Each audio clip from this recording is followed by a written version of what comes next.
Right, in the history of Love English, of all the, hundreds of videos I've filmed along with Sabrah, I would say that this video is the one that makes me feel really old. Today I'm going to be looking at slang, but specifically slang that is used more commonly by the younger generations, specifically Generation Z. We call them Gen Z. Now, I'm not Gen Z. You can have a guess what generation I would be classed under. But Generation Z, hold on, let me get this right. They are the generation that was born in the mid to late 90s, who have essentially grown up with social media, rather than me, who has not. I did not have social media growing up when I was a teenager at school. So there you see just how old I am.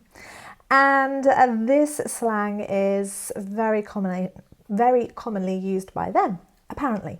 Because I'll be honest, when I did the research, when I looked at the slang, I knew some, but there was definitely some slang that I had no clue about.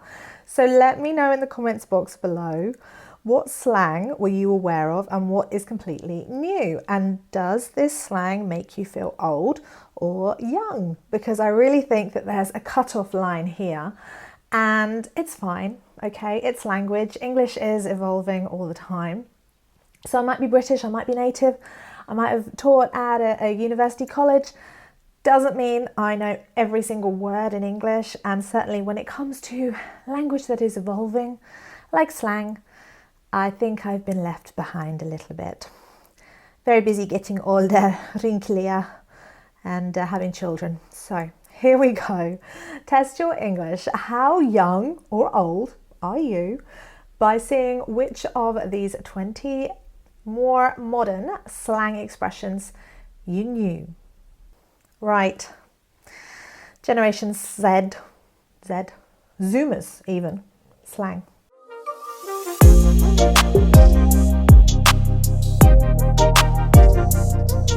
Okay, if you see my eyes kind of wander down a little bit, I'm not ignoring you. I'm reading from a computer screen because I really don't know this slang very well.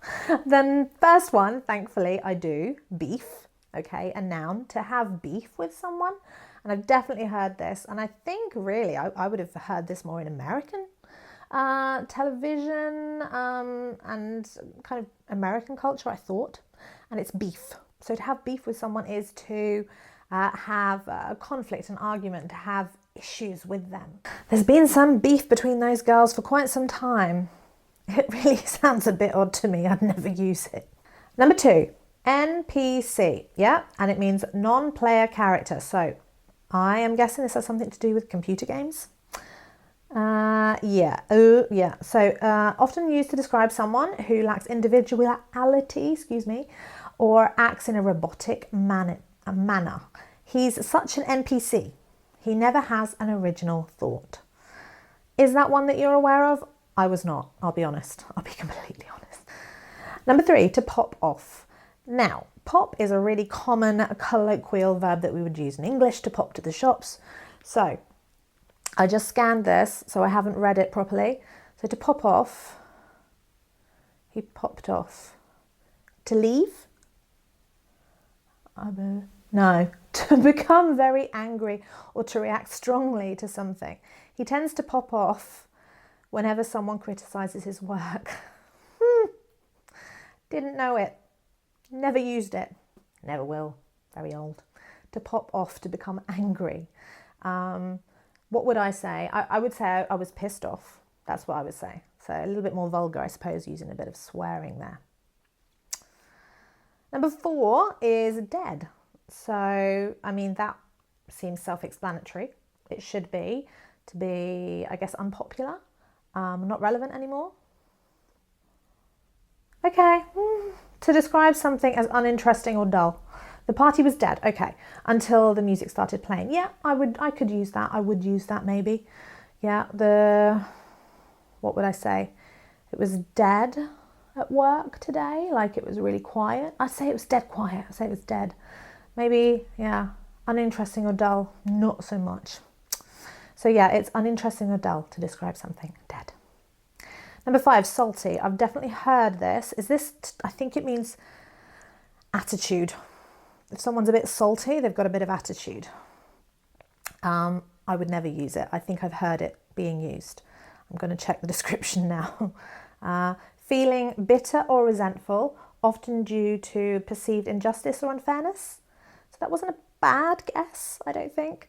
She's been acting salty ever since she lost the game. Yeah, I think I got that. I think probably my description, my definition wasn't really accurate, but I was on the right lines. Okay, feeling a bit better. Maybe I am cooler than I thought. Number 6, safe. Now, I'm trying to not look. I'm really trying to be honest here with these. So if something's safe, what could it be? It's okay. It's good. It's safe.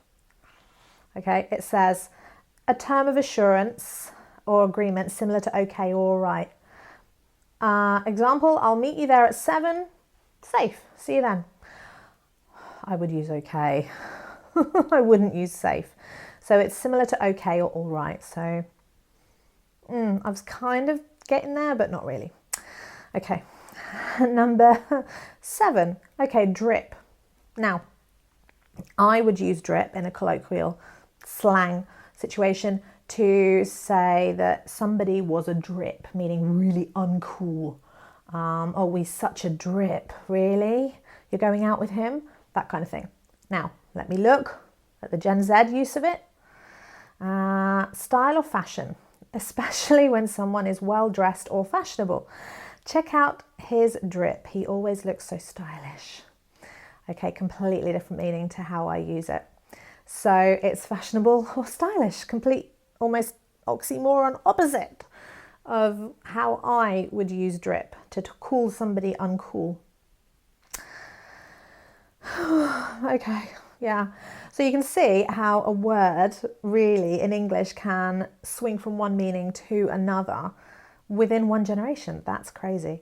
A really good example would be gay as a word, to be honest, because gay originally, I remember a story about my great grandmother describing somebody as being gay to my mother. And at the time, gay, obviously, for my mother's generation, had a different meaning. It was referring to homosexual. But my grandmother, in her day, it was referring to somebody who was really happy. It was slang.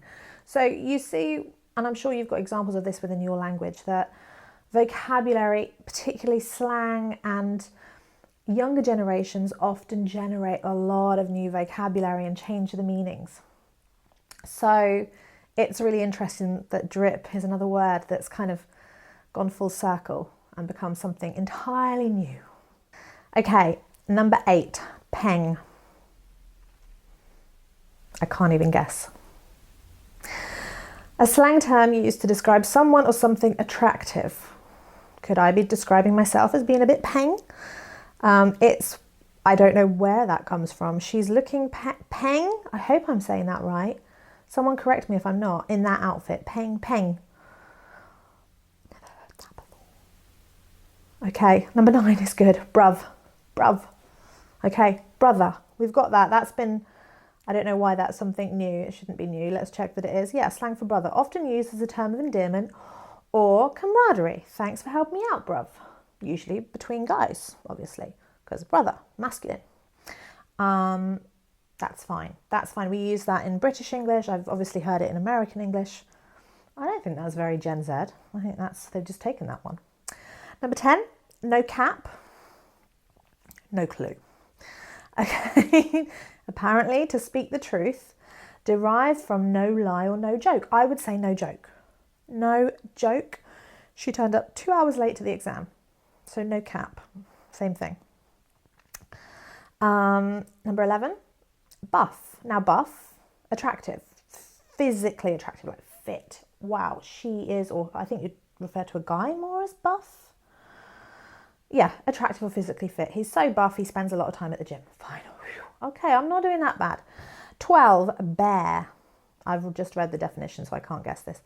A lot of something or very. There were bare people at the party last night. That doesn't make sense because bare would actually be an adverb. barely any people, an adjective, sorry, bad English teacher. Barely, we would use barely, meaning not many, few. So bare has the opposite meaning in slang, and it means a lot. I'm glad I'm not young. I don't need to learn all of this now. I'm too old for this. Okay, there were bare people at the party last night. It means a lot or very. Okay, 13, fam. Now, I'm going to be like an old lady and complain, because why do we have to shorten a word like family, 3 syllables, to fam? How's your fam? It just seems really lazy. I hate shortening words that are already short and simple. So yeah, fam is referring to family. Oh, no, wait. Used to refer to close friends or associates. Close friends. He's my fam. So it doesn't actually have to be your actual family. No, okay. I'm hanging out with the fam tonight, so it could be your mates. Oh, man. It's difficult. Okay. 14, Riz. I wouldn't know this one, but also looking at it, apparently it's slang for cigarette. Now, I know what I use for cigarette, fag, which to Americans might sound really, really bad, but in British English, fag means cigarette, sorry. It doesn't mean anything derogatory or rude. So yeah, you've got a spare Riz. If someone asked me that, I would have no clue. Okay, to flex. Okay, now flex your muscles. No, I don't know. No, okay, to show off or boast about one's possessions, achievements or ability. He's always flexing his new car. No, that sounds weird. To flex for me is like to bend. Oh. I'm getting a headache doing this lesson. Okay, 16, to link up. Okay, fine, that makes sense, to connect, to meet or get together with someone. Let's link up for a coffee later. I wouldn't use it. I'd say let's get together, let's meet up, let's catch up, let's link up. Okay, younger people, I can understand you. That's fine, that's okay. 17, shook. Feeling scared, surprised or shaken up. After watching that horror movie, I was totally shook. Just feels like it's the wrong use of the past participle, because you could say shaken. I would say shaken by something, potentially, but it's not really very informal. It's more formal. Or I was really shook up. But shook just feels like a lazy version of that. Apparently, that's it. Yeah, feeling scared, surprised, or shaken up. It's a gradual evolution of I was shook up, I was shaken. Fine. 18, Gast. You talk about gas, I think of farting. Shows my mental maturity, emotional maturity maybe. So gassed, meaning excited or hyped up about something. I was gassed. It sounds like you've just eaten too many baked beans or something that makes you fart. He's gassed about the upcoming concert. Is that really, young people, do you really say this? It sounds funny. Number 19, wet. Lame or uncool? What would I use? Lame, yeah, I wouldn't definitely say wet. He's a bit wet. You could describe someone as being wet behind the ears. That's a nice idiomatic expression, and it does mean to be lame or uncool. So maybe Gen Z have taken that idiom and squeezed it down and just been super lazy and called someone wet. So a bit wet behind the ears means a bit uncool or even inexperienced. Okay, not bad, yeah. So in this case, not using it to talk about a person, but that joke was so wet, nobody laughed. Okay. 20, bait. You tell me bait, I think fishing and worms. So, no. Obvious or easily recognisable. Don't wear that hoodie, it's too bait. Okay, no. I don't know. I got a few there. Correct or on the right track, but what this lesson shows you is really and shows me, and I'm okay with it. I'll accept that I am not a Gen Z, far from it. Have a guess, what year or decade and generation do you think I might be in? Language evolves, particularly spoken English and slang, because the youth are often the ones that make those changes through their social interactions and now through social media. A lot of language is generated and evolves, and that's fine because language is a living, breathing thing. So don't be worried if you discover new slang that you've never heard before. It might be it's only just been invented. If I don't know all of the words, all of the slang, then you can't be expected to. Do comment below. Let me know which words were new for you, or indeed add a few. Are there any slang words, British words that you've heard while you've been over here, while you've been hanging out, socialising, linking up with British natives? Comment below and do share some slang with us.